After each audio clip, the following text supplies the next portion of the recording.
अगर कृषि कानून खराब होते क्यों नहीं फैला? 10-11 महीने हो गए। मैं ऐसे लोगों को कहना चाहता हूं कि सुधर जाओ, नहीं तो सामना करवा के हम आपको सुधार देंगे। 2 मिनट लगेगा केवल। नमस्कार, आप देख रहे हैं आप अभी तक। मैं हूं आपके साथ सप्तावत देशिया। उत्तर प्रदेश के लखीमपुर खीरी में केंद्रीय गृह राज्य मंत्री अजय मिश्र के बेटे आशीष मिश्र ने प्रदर्शन कर रहे किसानों पर कथित तौर पर गाड़ी चढ़ा दी। ये किसान डिप्टी सीएम केशव प्रसाद मौर्य का विरोध कर रहे थे। इस घटना में किसान आंदोलन के बीच भड़की हिंसा में 8 लोगों की मौत हुई थी। वहीं सोमवार सुबह एक पत्रकार का शव भी बरामद हुआ है। इसको मिलाकर अब तक मरने वालों की संख्या 9 हो गई है। जानकारी के मुताबिक केंद्रीय गृह राज्य मंत्री अजय मिश्र और यूपी के डिप्टी सीएम केशव मौर्य एक कार्यक्रम के लिए लखीमपुर खीरी पहुंचे थे।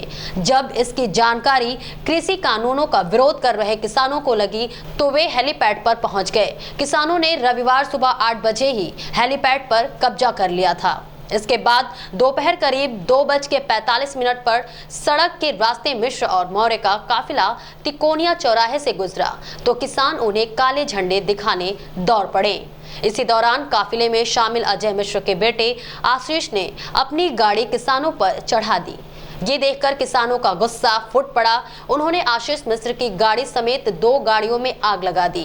लखीमपुर खीरी के एएसपी अरुण कुमार सिंह ने 8 मौतों की पुष्टि की है, जिनमें 4 किसान थे और बाकी 4 या तो उस गाड़ी में सवार थे जिसने किसानों को कुचला था या मंत्री के काफिले में शामिल दूसरी गाड़ियों में बैठे थे। घटना के बाद गुस्साए किसानों ने 2 गाड़ियों को आग के हवाले कर दिया। इधर रविवार देर शाम को गृह राज्य मंत्री अजय मिश्र ने इस घटना में अपने बेटे के शामिल होने से इनकार किया है। मिश्र ने कहा है कि प्रदर्शन कर रहे किसानों के बीच घुसे कुछ शरारती तत्वों ने बीजेपी के 3 कार्यकर्ताओं और उनके काफिले की एक गाड़ी के ड्राइवर को पीट कर मार डाला। उन्होंने यहां तक कहा कि घटनास्थल पर उनका बेटा मौजूद ही नहीं था। और अब तक का अपडेट दे देते हैं। इस हिंसा को देखते हुए सपा अध्यक्ष अखिलेश यादव लखीमपुर पहुंचे और जब उन्हें जाने से रोका गया तो अखिलेश यादव सड़क पर ही धरने पर बैठ गए। अखिलेश ने कहा कि किसानों पर अंग्रेजों के उनका कार्यक्रम था, जिनकी जिम्मेदारी थी कि कानून व्यवस्था बिगड़े नहीं। जब पूरी जानकारी थी तो आखिरकार वो जिम्मेदारी से कैसे हट सकते हैं, उनको भी इस्तीफा देना चाहिए। और जो किसानों की जान गई है उनको 2 करोड़ रुपए की मदद हो, परिवार की सरकारी नौकरी हो, उनके खिलाफ जिन्होंने गाड़ी चलाई है उनको तत्काल 302 में जेल भेजना चाहिए। और जिस तरह की भाषा गृह राज्य मंत्री ने दिया, ये भाषा क्या किसी सरकार के मंत्री की हो सकती है जो पहले से धमका रहे हो? इसलिए मैंने कहा कि जिन लोगों की जान गई है, किसानों की मदद सरकार को करनी चाहिए। जिन्होंने गाड़ी रौंदी है, ऐसा तो हिटलर शाही में नहीं हुआ होगा कि किसी पे गाड़ी चढ़ा दी गई हो। हिटलर शाही का समय याद दिला रही है सरकार कि अगर आप उनके से सहमत नहीं हो तो उन पे गाड़ी चढ़ा दी जाएगी या पुलिस से आपको गोली मरवा दी जाएगी। क्या उत्तर प्रदेश की भारतीय जनता पार्टी की सरकार नहीं देगी? गोरखपुर में किस तरह व्यापारी की जान ले ली, किस तरीके से जान ले रही है भारतीय जनता पार्टी।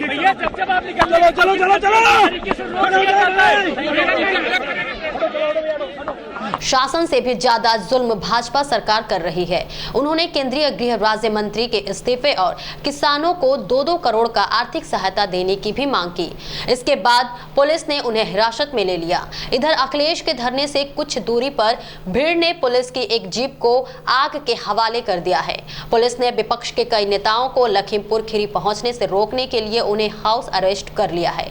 इनमें बसपा महासचिव सतीश मिश्र, कांग्रेस नेता प्रमोद तिवारी, सलमान खुर्शीद, आराधना मिश्रा और शिवपाल यादव शामिल हैं। कांग्रेस महासचिव प्रियंका गांधी वाड्रा को भी पुलिस ने सुबह ही हिरासत में ले लिया है। दरअसल बीते 26 सितंबर को किसानों ने केंद्रीय राज्य मंत्री अजय मिश्र को लखीमपुर में संपूर्ण नगर क्षेत्र में काले झंडे दिखाए थे। मिश्र एक जनसभा को संबोधित करने जा रहे थे। समझती हूँ मैं सब कुछ, छू के देखो मुझे, जाके अपने अफसरों से और अपने मंत्रियों से जाके वारंट लाओ, ऑर्डर लाओ, समझे? और महिलाओं को आगे मत करो, महिला से बात करना सीखो, समझे? महिला संबंधित महिला कानून है इस देश में, तुम्हारे प्रदेश में नहीं होगा, इस देश में कानून है। प्लीज कुछ नहीं, तुमने मुझे ढकेल के तुम यहाँ लाए हो, मुझे जबरदस्ती ले जा रहे हो और तुम्हारा कोई हक नहीं है, समझे? कोई हक नहीं है। ये धाराएं सब पे लगेंगी और नाम से लगेंगी, समझे? नाम से लगेंगे। जनसभा में उन्होंने खुद के विरोध का जिक्र करते हुए मंच से किसानों को धमकी दी थी। कहा था कि किसानों के अगुआ यानी कि संयुक्त किसान मोर्चा के लोग प्रधानमंत्री का सामना नहीं कर पा रहे हैं। आंदोलन को 10 महीने हो गए। काले झंडे दिखाने वालों के लिए आगे उन्होंने कहा कि अगर हम गाड़ी से उतर जाते तो उन्हें भागने का रास्ता नहीं मिलता। कृषि कानूनों को लेकर केवल 10-15 लोग शोर मचा रहे हैं। यदि कानून इतना गलत है तो अब तक पूरे देश में आंदोलन फैल जाना चाहिए। उन्होंने धमकी भरे लहजे में कहा था कि सुधर जाओ, नहीं तो सामना करो, वरना हम सुधार देंगे। 2 मिनट लगेंगे। और अब सवाल ये उठ रहा है कि गाड़ी चढ़ाने की हिम्मत आखिरकार आई कहां से? ये नरसंहार है। मुख्यमंत्री में जरा सा भी राजधर्म बाकी हो तो इसकी कड़ी निंदा करते हुए आरोपी पर सख्त कार्रवाई करें और जिन किसानों ने अपनी जान गंवाई है उन्हें मुआवजा दें। 10 महीने से ज्यादा हो गए, हम भी किसान हैं, आप भी किसान हैं। यहाँ आंदोलन क्यों नहीं फैल गया? क्यों ही वो 10-15 आदमी, अगर हम उतर भी जाते तो भागते हुए रास्ता नहीं मिलता। अगर मैं वहां उतर जाता तो उनको भागने का रास्ता नहीं मिलता। पीठ पीछे काम करने वाले लोग, ऐसे 10-15 लोग यहाँ पर शोर मचाते तो यहाँ पूरे देश में फैल जाना चाहिए था आंदोलन। अगर कृषि कानून खराब होते क्यों नहीं फैला? 10-11 महीने हो गए। मैं ऐसे लोगों को कहना चाहता हूं कि सुधर जाओ, नहीं तो सामना करवा के हम आपको सुधार देंगे। 2 मिनट लगेगा केवल। मैं केवल मंत्री नहीं हूं, ये सांसद विधायक नहीं हूं। जो विधायक व सांसद बनने से पहले मेरे विषय में जानते होंगे, उनको ये भी मालूम होगा कि मैं किसी चुनौती से भागता नहीं हूं। और जिस दिन मैंने उस चुनौती को स्वीकार करके काम कर लिया तो उस दिन पलिया नहीं लखीमपुर तक छोड़ना पड़ जाएगा, ये याद रखना।